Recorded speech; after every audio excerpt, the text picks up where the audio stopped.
I'm going to be talking about how to buy. So how to build a real estate portfolio that takes care of you. Some of you know me, but many of you don't. So just a little bit about me. My name is Gary Wong. I've been a realtor since 2012. I did my MBA prior to that. I've sold over $109 million in real estate. I have a YouTube channel that has almost 500 videos now. I'm the author of the book on Vancouver real estate, and all of you are eligible to get a free copy, either the English version or the Chinese version, which was recently translated. I was one of the directors of the Real Estate Board of Greater Vancouver in 2017, 2018. I created the luxury home sales system. I founded the real estate acquisition formula, and I've been an award-winning realtor since 2013. Okay. So today we're going to be talking about how to build a real estate portfolio and why and how. So this is the agenda. First thing, people ask me why. Why is it so important? Why is it so important to build a real estate portfolio?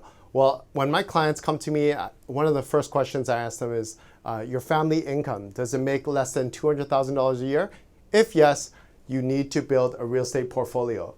I just Googled this inflation chart. After 20 years, your $100 at 2.5% inflation will be worth $68 in 20 years. After 3% inflation, it'll be worth $55. After 30 years, your $100 will be worth $55 at 2.5% inflation. After if 3% inflation, it'll be worth $40. So I'm pretty conservative. So I talk to my clients and I say, hey, if you're making $100,000, it'll be worth $40,000 of purchasing power in 30 years. So it's really important that you have alternative streams of income to make sure you can retire comfortably.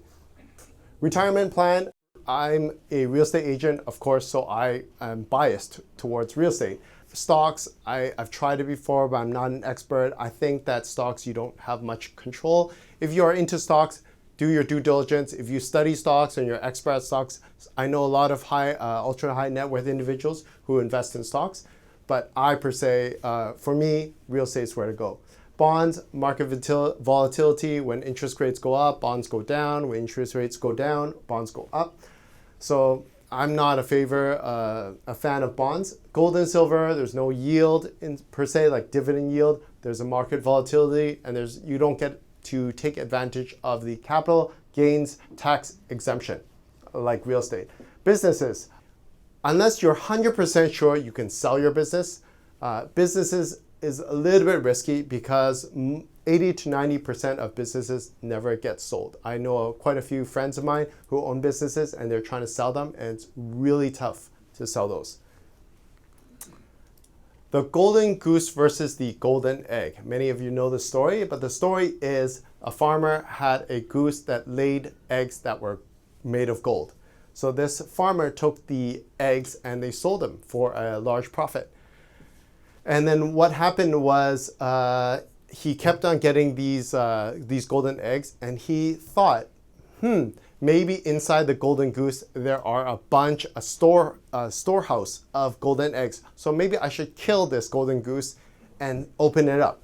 So like in the comic where the man in the red shirt says, these investment geese we got are wonderful. How's yours? And the man in the blue shirt says, delicious. He actually killed his golden goose. So this is the case where many of my clients, they bought a real estate property, bought a home, bought a condo or something, a pre-sale, and they try to flip it.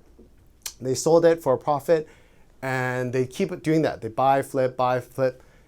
And the problem I have with that is I've talked to a lot of different people, and most people, they take the profit and they don't reinvest it. Most of them, they actually buy, they sell, they make a profit, make $100,000, $200,000, and then that money just gets spent on vacations or luxury items or lifestyle, and then that golden egg, or they basically killed the golden goose, and then that profit, they just wasted it on stuff. So how many of you here have bought and sold real estate? Put up your hand. So most of you. How many of you have bought and sold real estate and the profit, you invested it immediately? All of it. Okay, less of you, but most people that I've spoken with, they are not able to invest in it. They make a $200,000 gain on a pre-sale assignment flip, and they spend that money. Oh, well, I should pay off some debt. I should pay off some loans. I should buy I should go on a vacation. I should buy a luxury car. And they usually spend that money. And so they actually killed the golden goose, and they took the profit immediately, but it didn't sustain them it didn't help them for their retirement plan. So that's where it goes to the single versus multiple properties. I help my clients get one golden goose, one property, and then I tell them that's not enough for retirement. When the tenant pays off the mortgage, that $1,000, $2,000, that's not gonna sustain your retirement. So you gotta buy multiple properties. You gotta buy the first golden goose, and then you gotta hold it. Then you buy your second, your third, and fourth, and so forth. Liquidity is one reason why I like real estate. Obviously, when I work with my clients, I tell them to buy in great locations which have a high demand for rentals, also a high demand for buyers in general that are easily resellable. So I don't suggest leasehold properties. I don't suggest properties in areas that nobody knows about. I suggest very solid investments. Okay, so 4 simple steps to how. Goal setting, dream team, strategize, action, and tweak and repeat. It's pretty simple, but when I work with my clients, the first thing I do is sit down and have a buyer's consultation. I sit down with them and I talk to them about what their what are their goals. But first, who are the decision makers? So if the decision makers are the parents, am I sitting in front of the parents? If I'm just sitting in front of the client, but the parents are the decision makers, I want to get them into the conversation. Is the spouse a decision maker? Are the children decision makers? That's important. Number 2, short-term and long-term. Are they buying for a short-term goal? Are they buying for a long-term, like 10, 15, 20 years? I ask them usually, what's their 10-year goal? What's their 20-year goal? What do they want to do? And then once they tell me, then I can reverse engineer that. Some of my clients come to me and goes, Gary, I'm 30 years old. I want to retire when I'm 70 years old, and I want to own just 2 properties in my life. I'm like, okay, totally different from the client who comes up to me and says, Gary, I want to own 20 properties in my life, right? Same thing, comfort versus investment. I talk to them, what are you buying this property for? Is it for comfort? Is it for investment? They're like, oh, well, investment. Okay, great. What does that mean? Cash flow or asset appreciation? Well, what does that mean? And then I ask them questions and I dive deeper in figuring out what exactly they're looking for. How much money do they need to retire? I also calculate that and ask them whether they want to retire wealthy or retire poor. Dream team, this is the how. So I am a key part of that picture, but I'm not the only person. So I have a dream team with me. I have a mortgage broker, I have an accountant, a lawyer, a contractor. If you have rental properties, you want to make sure you have a reliable contractor to take care of the property if there are any repairs. Insurance agent, for my clients, I care about my clients for holistically. So are they taken care of holistically if they die, if they have critical illness or something like that? So insurance agent, a property manager is a must, of course. They can choose to rent out their property themselves or choose to hire a property manager. Usually I tell my clients, first couple of properties, if you have the time, rent it out yourself, learn the ropes. And then when you have over 3 properties, then you can choose to get a property manager to leverage your time. Next step, strategize in action. Basically, when I sit down with them, we have that conversation, we narrow down the search, we go on buyer tours, we write offers, we do your homework, and then we buy the property. Pretty simple. And then we tweak and repeat. We basically see, okay, you've bought your first property. Okay, how are we going to buy your second property now? Do you have the money? Do you have the income to? Well, I don't, Gary. Okay, how are we going to increase that income? And then I have different options and ideas for them to increase their income. We talk about whether they're going to do it themselves regarding property management or whether they should hire a property manager. So this is my real estate acquisition formula. It's on my website. Basically, we go through strategize, identify, analyze, negotiate, manage. Strategize is what I talked about. We talk about their budget. We make sure they talk with their mortgage professional, and I talk with their mortgage professional. Many of my clients go through Jordan.